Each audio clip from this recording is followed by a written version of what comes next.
Olá, bem-vindos ao canal Ultrassonografistas Mundo Afora, um canal dedicado àquelas pessoas que desejam saber um pouco mais sobre a profissão de tecnólogo em ultrassonografia e como essa profissão é exercida mundo afora. Ultrassonografia nos Estados Unidos geralmente é feito por tecnólogos. Médicos também fazem, mas a grande maioria é feito por tecnólogos. Se você ainda não sabia, você pode checar aqui no link para esse vídeo que nós fizemos a respeito do trabalho de ultrassonografia nos Estados Unidos. Bom, muita gente tem perguntado como é que é feito esses exames, como que é o protocolo desses exames. Bom, no vídeo de hoje nós vamos explicar como é feito o ecocardiograma, que no Brasil é feito pelo cardiologista e geralmente demora cerca de 5 a 15 minutos mais ou menos. Eles imprimem mais ou menos de 6 a 8 imagens e dão um laudo para você.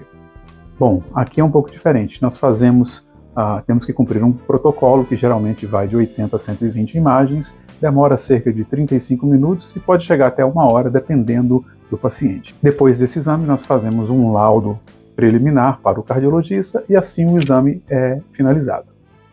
Gente, só um pequeno disclaimer aqui, tá bom? Já tem 36 anos que eu estou nos Estados Unidos, então o português às vezes não vem com tanta facilidade. Então, desde já, peço a sua compreensão aí se alguma terminologia está errada, tá bom? Mas eu vou tentar falar também em inglês, mas desde já fica aí o nosso disclaimer, tá falado?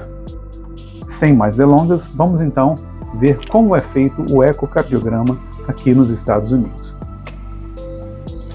Legal, vamos lá então. O nosso ecocardiograma aqui, o nosso protocolo, leva cerca de 80 a 120 imagens, né, incluindo os clipes de 3 ciclos cardíacos. A gente sempre coloca o eletrocardiograma de 3 pontos, para ficar mais fácil de correlacionar o que a gente está vendo aqui com o nosso eletro, e também mostrando o batimento. A gente nunca faz um ecocardiograma acima de 110 batimentos, porque aí se torna não diagnóstico. Se é no âmbito hospitalar, se o paciente está internado, a gente pede para medicar e abaixar esse batimento aí abaixo de 110. Mais ideal, abaixo de 90. Mas então, depois que o paciente você já fez a sua pesquisa, a gente sempre olha os prévios para a gente se preparar, principalmente quando é caso de válvula bioprostética, né, bioprostético, a gente já sabe o que esperar, né? Então a gente olha os prévios, vê quais são as anomalias, doenças que esse paciente possa ter, para a gente se preparar. Então a gente começa com o parasternal long axis, que é o eixo longitudinal parasternal. E hoje nesse vídeo a gente vai ficar só com esse eixo parasternal longitudinal, porque senão vai ficar muito longo. Depois a gente faz os outros eixos, né? Mas a primeira imagem é essa aqui, que é uma imagem distante, e aí aqui a gente já começa a absorver toda essa informação, né? Primeira coisa que a gente pode ver a artéria, a aorta descendente aqui, prestando atenção também no coronary sinus, no sinus coronário, que não sei se assim se fala em português, no coronary sinus, às vezes quando ele está dilatado a gente consegue ver aqui, prestando atenção se tem algum derrame de pericárdio, ou então derrame pleural. Essa área escura aqui, na verdade, é um artefato, né? Eu queria que um mirror artifact, um artefato de espelho. Você pode ver essa estrutura mexendo aqui embaixo. Então, isso aqui não é nenhum fluido que está aqui, não. E outras coisas que a gente observa também é o funcionamento global aqui do ventrículo esquerdo. A gente vê o endocárdio, né, se comprimindo aqui da maneira que tem que ser. Você vê um folheto anterior da válvula mitral, posterior, o átrio esquerdo, válvula aórtica, nesse caso os folhetos direito e não coronário, o septum intraventricular, até mesmo o ventrículo direito. A gente pode prestar atenção se tem alguma coisa que aparenta ser de dilatação, né?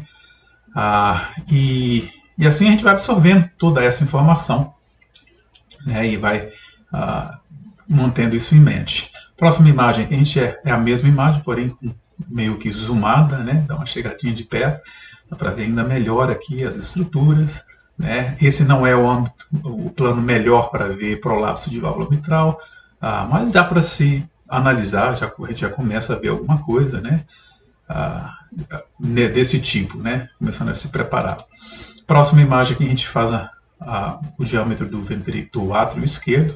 Esse paciente, no caso, está 3,9 centímetros, o que é dentro dos parâmetros normais, que para a gente até 4, qualquer coisa acima de 4 já levanta a suspeita de uma dilatação de átrio esquerdo. Próxima imagem é o modo M, através da válvula aórtica e do átrio esquerdo. E quando a imagem assim está bem legal, a gente consegue ver aqui o box, né, que a gente chama que é o modo M da válvula aórtica. E aqui a gente faz a medida da abertura dos cusps, né, dos folhetos, direito e não coronário. Alguns cardiologistas pedem que a gente faça o tempo de rejeição, o LVET, o Left Ventricular Ejection Time, que na verdade é o tempo de abertura da válvula aórtica, o que é consecutivamente o tempo de ejeção do ventrículo esquerdo. E alguns outros pedem também que a gente faça o tempo de pré-ejeção, que é medido aqui, que é o LPEP, que a gente chama. Próxima imagem é o modo M através do folheto anterior da válvula mitral e do septum. E aqui a gente faz essa medida do EPSS, que é o E-Point Septal Separation, separação do ponto E e do septum, que acima de 16 milímetros, se não me falha a memória, confirmaria alguma dilatação do ventrículo esquerdo, né? Ou seja, se dilata daqui a aqui, esse folheto não vai chegar perto do septum. Então, acima de 16 confirma, né? É mais uma medida que pode confirmar uma dilatação do ventrículo esquerdo, então uma restrição no folheto anterior da válvula mitral. A próxima imagem, que é a terceira que a gente faz com o modo M, seria no meio do ventrículo esquerdo. Aqui, nesse caso, na verdade, não está 100% ideal, porque o ideal seria se fosse aqui, mais perpendicular com as paredes. Na verdade, essa máquina tem uma função que é o anatomical angle, o ângulo anatômico, que ela cria um outro fecho aqui. Na verdade, eu deveria ter usado, né? Mas a imagem está bem diagnóstica. Observando também que alguns cardiologistas gostam que a gente faça a medida dos diâmetros e a fração de ejeção com o modo M. Eu te falo que nos últimos 9, 10 anos, nenhum cardiologista me pediu esse, porque hoje em dia eles fazem com as imagens em 2D, como a gente vai ver daqui a pouco, de bidimensional. Não se faz mais no modo M, já está ficando meio que obsoleto já, né? Mas se pedissem para a gente fazer, a gente faria também, por isso que é bom ter o eletrocardiograma aqui, que a gente faz em diástole, a medida, né? Claramente você pode ver o septum aqui, que corresponde aqui, parede posterior e a cavidade, e aqui em sístole, aqui em diástole e aqui em sístole, né? E a gente então vai para a próxima imagem, que é quando a gente começa a focar na válvula mitral. Aqui a gente vê que esse paciente tem um blipzinho, como a gente fala, né? Uma corzinha aqui, que a gente quantificaria de mild ou trace, ou seja, trace é um tracinho, né? Uma coisa bem leve, ou então suave, né? Ou então mild. Uma regurgitação mitral, né? Direcionada posteriormente aqui. A próxima imagem seria essa mesma análise, porém mais com zoomada. A gente vê esse blipzinho aqui novamente. E depois faz a mesma imagem em 2D. Onde se torna mais claro ainda, você pode ver claramente o folheto anterior. Não é o âmbito principal para ver prolapso, como eu já falei, mas você já pode ter uma noção aqui do que está acontecendo, né, em termos do funcionamento dessa válvula mitral. Podendo-se detectar a calcificação do anel da válvula mitral, ou então algum tipo de massa presa aos folhetos da válvula. Poderia ser um papillary fibroelastoma, né, um fibroelastoma papilar, ou então myxoma ou mixoma agarrado na parede do átrio, do septum, né, interatrial septum. Aí essas imagens seriam perfeitas para diagnosticar. Próximo, mesma coisa, porém na válvula aórtica. A gente coloca o Doppler em cor, não aparece ter, esse paciente não aparenta ter uma insuficiência de válvula, né, aórtica. A gente faz a mesma imagem agora, o próximo mais perto, com zoom. E agora também em 2D, onde você pode ver claramente se esse paciente tivesse calcificação ou então restrição e abertura dos folhetos, aqui mais uma vez seria perfeito para ver, né? Também eu esqueci de mencionar, quando você está fazendo essas imagens aqui, você presta atenção, né, no septum para ver se esse paciente tem uma hipertrofia focal aqui do septum, ou aquele sigmoid septum, alguma coisa assim. E com a cor você veria uma turbulência aqui, que levantaria também talvez alguma suspeita de hypertrophic obstructive cardiomyopathy, miocardiopatia obstrutiva, né? Tudo isso a gente vai fazendo, né? Ou então, se da mesma maneira, se SAM, né, que é a Systolic Anterior Motion of the Mitral Valve, ou seja, que é quando o folheto anterior da válvula mitral é puxado durante o sístole para o LVOT, para o trato de saída aqui, né? Tudo isso seria observado aqui nessas imagens que a gente está fazendo, né? Mas vamos lá, a gente parou aqui na válvula aórtica. A medida que a gente faz em sístole, como vocês podem ver aqui no início da sístole, quando a válvula aórtica acaba de abrir, a gente faz a medida do LVOT, que é o trato de saída do ventrículo esquerdo, que nesse paciente está textbook, né? Está como se fosse nos livros, né? 2.0, que é o que a gente sonha em ter, né? Eu já tive um cardiologista uma vez que falou: vocês têm que encontrar 2.0, tem que encontrar, porque isso interfere na medida da área de superfície da válvula aórtica, né? Mas é lógico que se o paciente é uma mulher pequenininha, isso vai ser 1.7, às vezes 1.6, ou então se é um paciente grande, se é um cara de 2 metros e tudo mais, atleta, isso vai ter um LVOT de 2.2, 2.3, ou seja, depende também do biotipo da pessoa, né? Mas esse aqui é o número padrão que a gente usa. A próxima imagem, então, em diástole, com a válvula aórtica fechada, é a medida da válvula, da raiz da aorta, né? Alguns cardiologistas pedem para medir do lado externo, outer to inner, e do interno, externo e interno, outros de interno com interno, que é como esse aqui, né? A próxima medida seria da aorta ascendente, mesma coisa, interno a interno, no caso nesse hospital aqui. E, como eu falei, você fica livre para tirar quantas imagens quiser, né? É melhor tirar mais do que a menos. Então, quando você vê uma imagem bonita, você pega outra, vai tirando, vai colocando, não tem problema nenhum aqui nos Estados Unidos. E aqui a gente faz a medida, como eu falei, em 2D, bidimensional, ao invés do modo M. Aqui nós pegamos aqui o átrio, o septum intraventricular, cavidade do ventrículo esquerdo e parede posterior, tudo em diástole, né? Você pode ver aqui no EKG, estamos no ponto certo. Também aqui é fácil de ver quando a aorta está fechada, quando acabou na verdade, está fechada, né? A aorta está prestes a abrir, válvula aórtica, e a válvula mitral acabou de fechar. No ponto de massa que está mais cheio o ventrículo esquerdo. Então a gente mediu aqui 1 centímetro ou 10 milímetros, septum, parede posterior também no mesmo, o que está dentro dos padrões para o homem, que é 1.1, né? E a cavidade também dele está 4.4, que está super normal, porque para homem aqui seria, no caso, 4.2 a 5.9 centímetros o range, né? Para uma cavidade normal. Próximo seria a mesma imagem em sístole, só a gente não mede nem septum nem parede posterior, simplesmente a cavidade para poder nos dar a fração de ejeção, que nesse caso de 69%,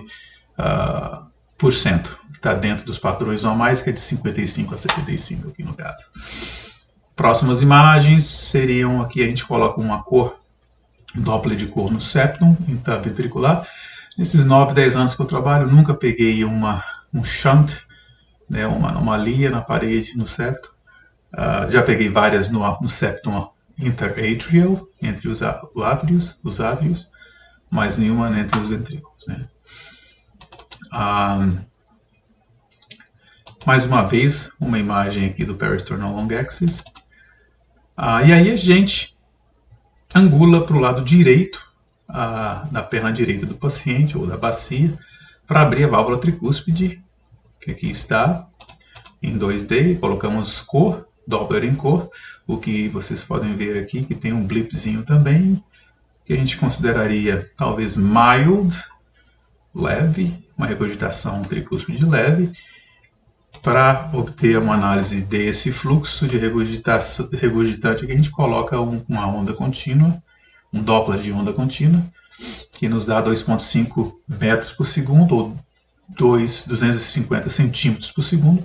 Essa medida é muito importante, né, porque é um dos 4 parâmetros que a gente usa para poder quantificar a disfunção diastólica. Né? O primeiro é o volume do átrio esquerdo, né?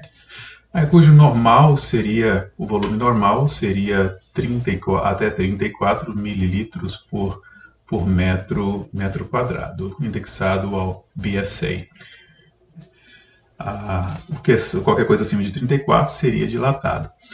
Isso é um padrão. O segundo seria a velocidade que aqui a gente está vendo, velocidade do fluxo regurgitante da válvula tricúspide. Acima de 2,8, nesse caso está 2,5. Se fosse acima de 2,8 seria mais um ponto positivo para poder se quantificar a disfunção. E o outro seria a onda E, a média abaixo de 7, a onda E lateral abaixo de 10 e a média EE acima de 14. São esses 4 parâmetros que a gente usa. Mas a gente depois explica isso melhor, mas só manter em mente que isso é importante. Por isso que a gente faz essa medida de onda contínua em todos os planos que a gente conseguir ver a válvula tricúspide. Próxima análise seria angulando o transdutor para o ombro esquerdo do paciente, para abrir a válvula pulmonar. E aqui dá para você ver a válvula pulmonar, a artéria main pulmonary artery, a artéria pulmonar principal, e um pedacinho da direita e da esquerda aqui, né? Em 2D, a gente coloca logo a seguir, então, Doppler em cor. Aqui a gente vê um blipzinho pequenininho, talvez trace, talvez... por esse aqui dá para ver que é um trace, né? Bem pequenininho. A gente tenta medir, nesse caso nem deu para medir, que estaria aqui em diástole, na parte acima ao baseline, a linha de base. E a gente faz também uma análise de onda pulsada através da válvula pulmonar, né? E da velocidade, aqui no caso 1,0 metros por segundo. E essa é a última medida que a gente faz do peristernal long axis, né? Gente, é isso aí então. Esse foi o nosso eixo paraesternal longo do nosso protocolo de ecocardiograma aqui nos Estados Unidos, tá bom? Em breve vamos aí colocar outros vídeos completando então o nosso exame completo e até mostrando também como a gente faz a parte final aí usando o StudyCast, que é o nosso programa que a gente faz o pré-laudo para o cardiologista, tá bom? Não se esqueça de deixar o seu like aí e também se inscrever no nosso canal, tá falado? Até a próxima!